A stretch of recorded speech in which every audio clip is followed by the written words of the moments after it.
Romel Williams. Unfortunately, he couldn't make it today. He have some, other engagements. Not that this is not important, but some other things came up on his calendar, so he had to absent himself today. So we do apologize for that, JQ. No problem. All right. Now, as we started our conversation last week about the types of training that you guys do, one was mentioned by Romel. He made mention of a training that you guys did. So, in continuing from there, can we highlight some of the training that you firefighters go through that the public might not be aware of the skills and knowledge that you have as it relates to the type of job you do? All right, so maybe I could start off with rope work. Rope is an essential part of what we do as firefighters, absent of the firefighting duties. Now we have to pay attention to rescuing at times, and I would intertwine these two, where urban search and rescue, for example, or land search and rescue, where from time to time visitors and etc. they go up into the mountain and they get lost, or even if a building collapses, then certain framework has to be in play, and ropes is one of those, this essential element. So persons that go hiking, they get injured, you cannot easily get them down. We sometimes have to put them in a basket. Now holding the basket on its own and getting them down sometimes pose a lot of challenges. So there are cliff sides, the varines, etc. So we now have to know how to tie certain knots in order to assist us in one, securing the basket, maybe anchoring it in order to lower it down, also to assist us in getting additional grip on the basket in terms of getting persons out.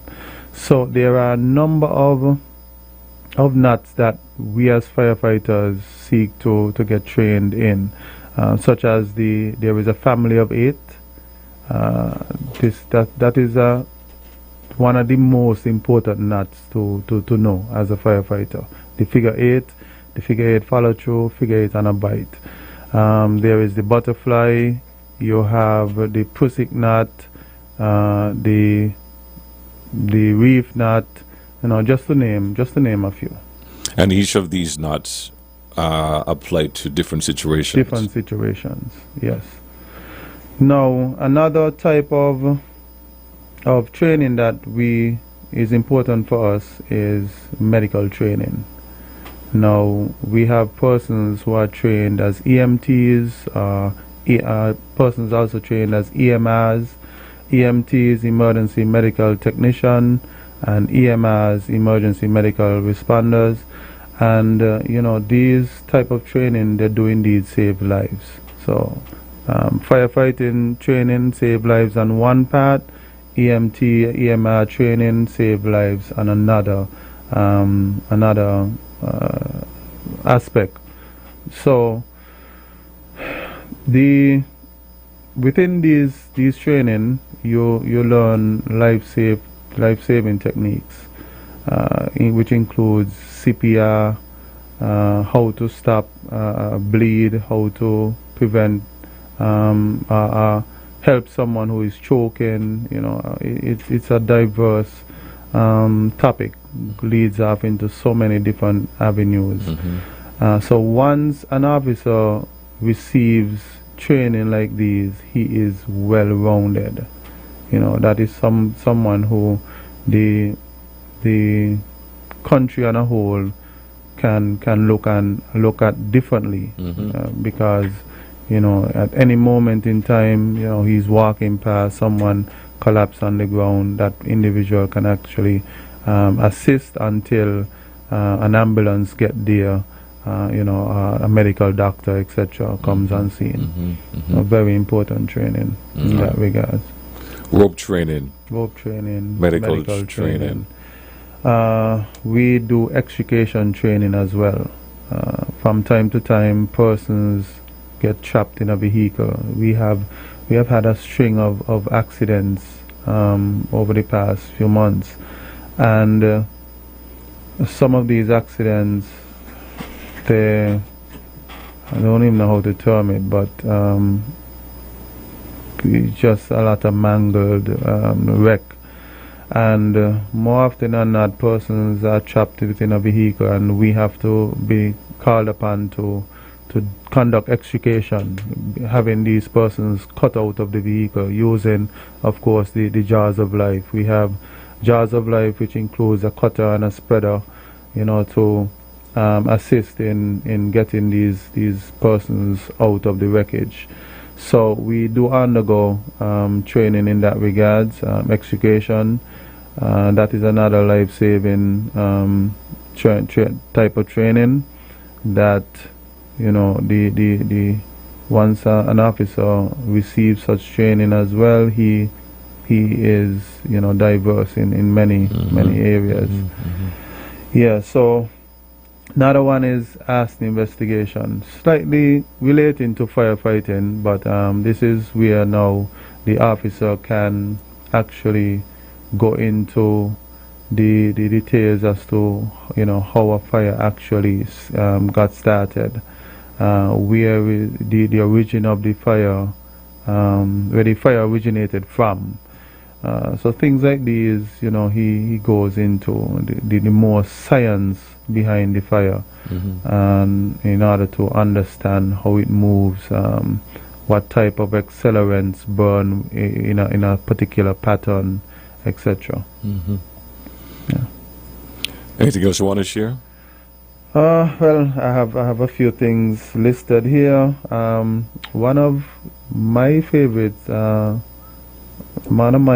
training was ear hoisting techniques, and we did this sometime back where we, in case a person was lost in the mountain or is injured in the mountainside, where you can actually use a helicopter to come and rescue that person. So we had to learn how to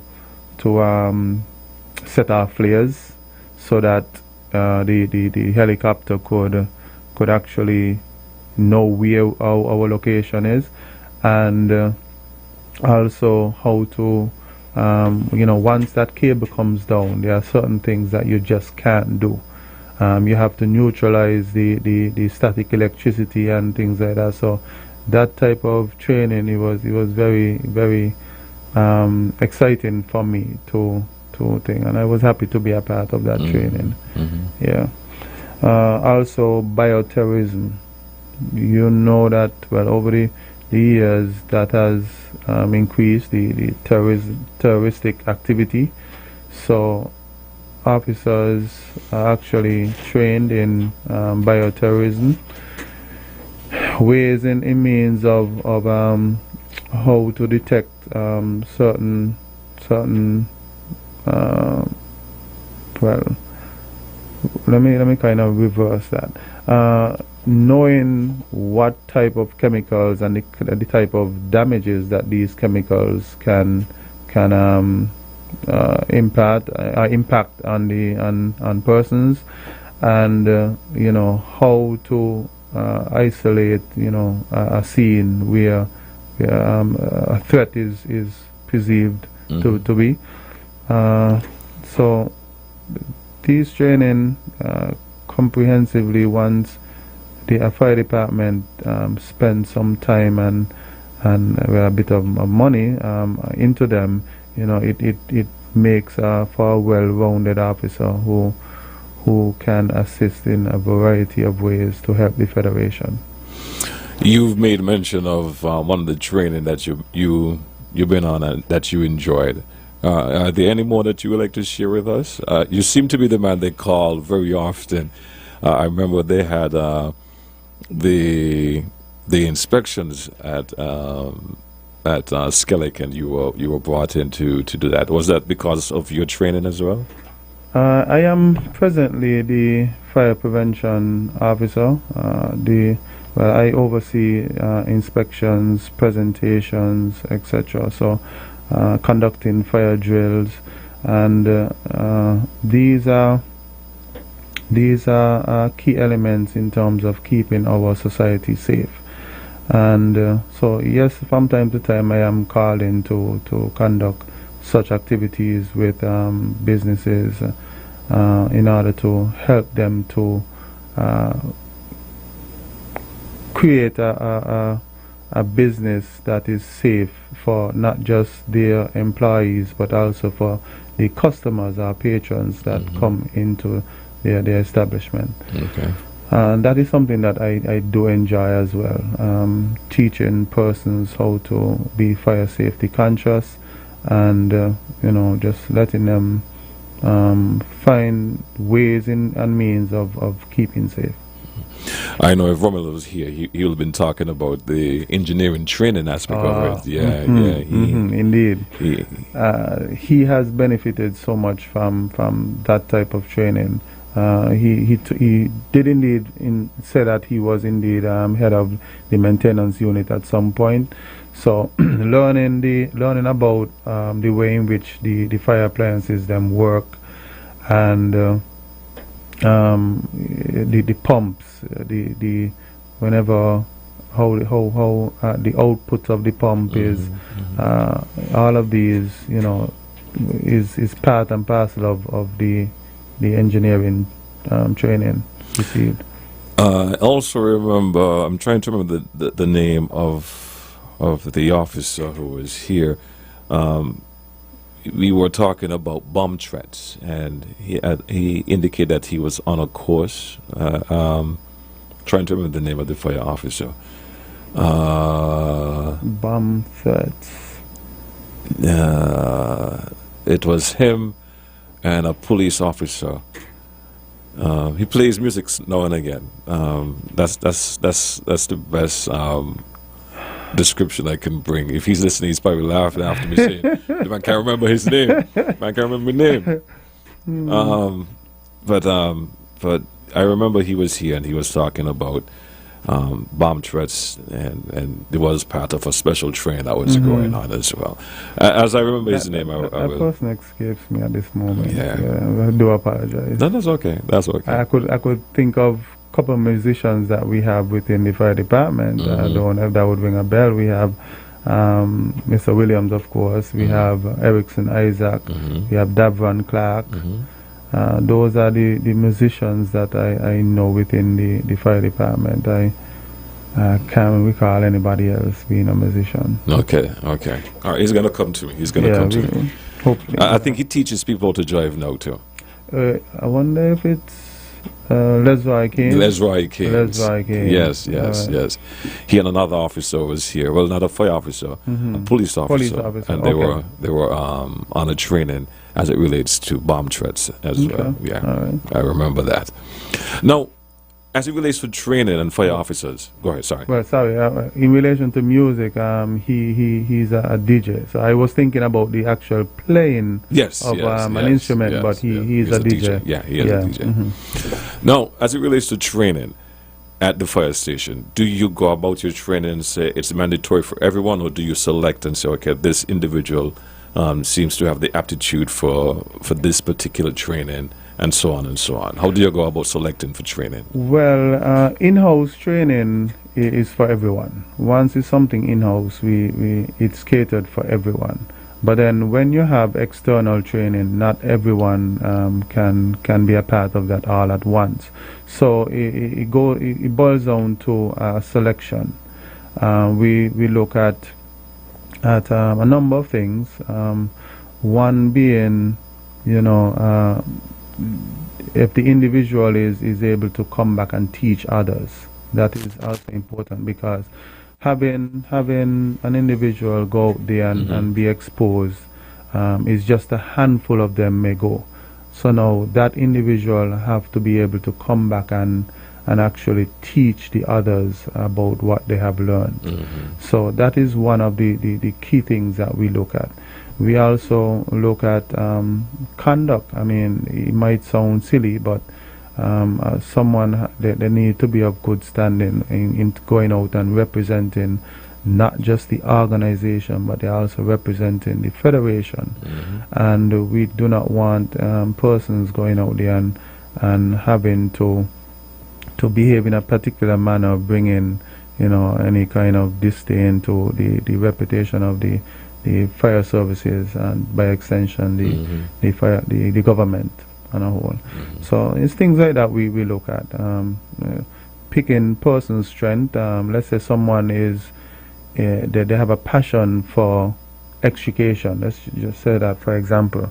Then we say, hey, you know, we're gonna give you the exposure. Once training like that comes about, we give you that exposure so that, you know, it enhances the knowledge that you would have already received in-house, etc.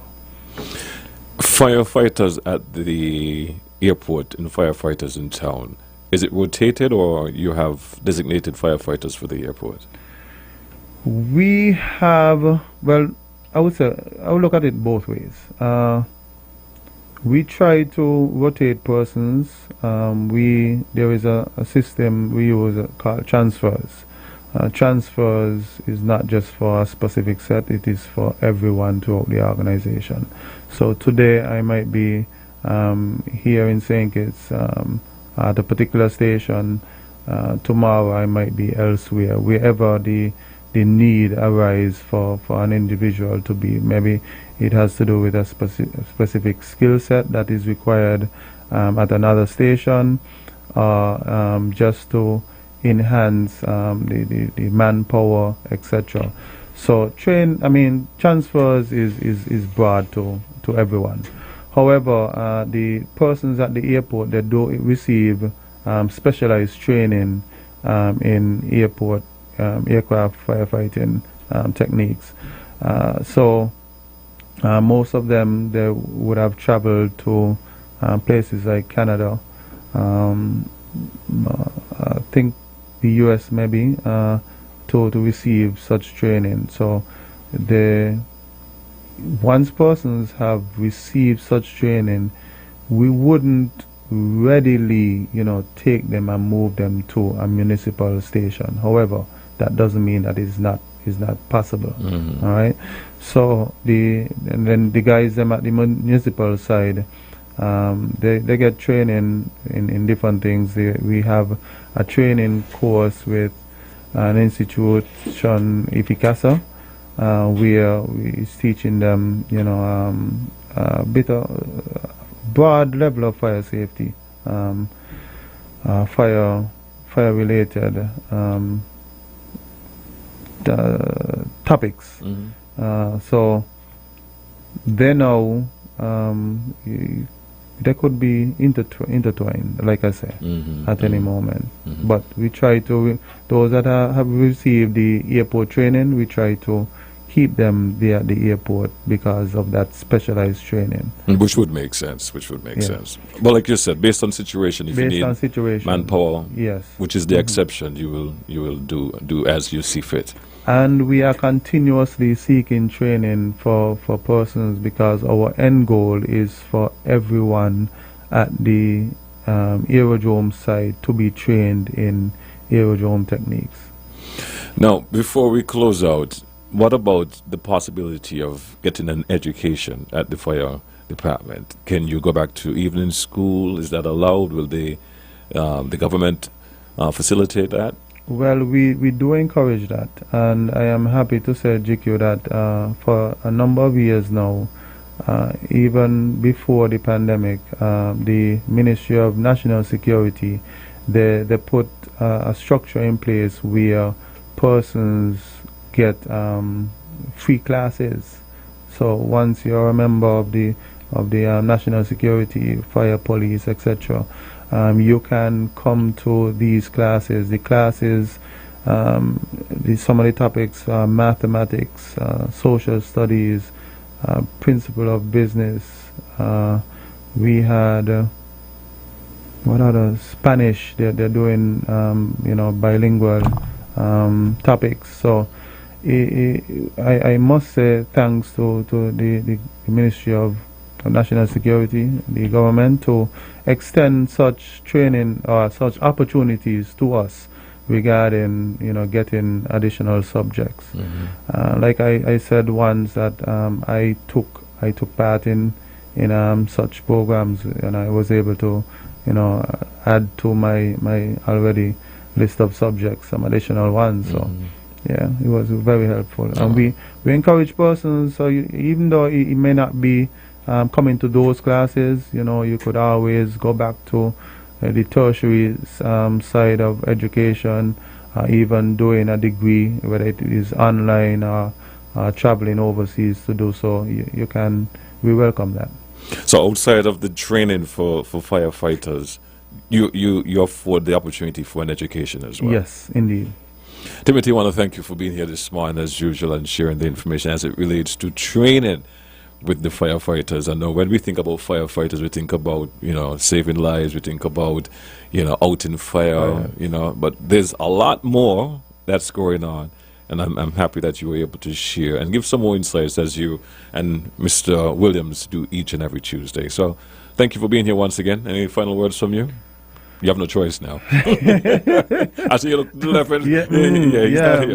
He's not here. So as usual, just urging our citizens to be fire safety conscious. We cannot stress that anymore.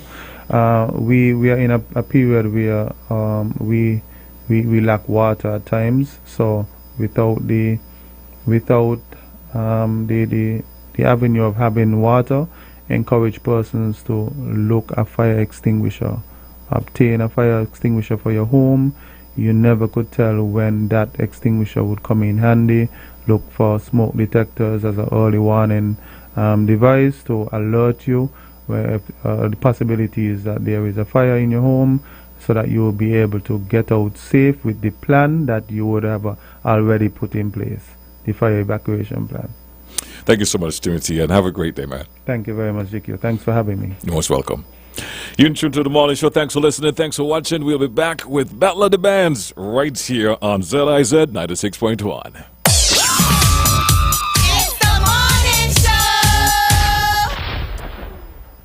Ready to experience the ultimate in sports? Ultra TV from the cable brings you more where it matters. Get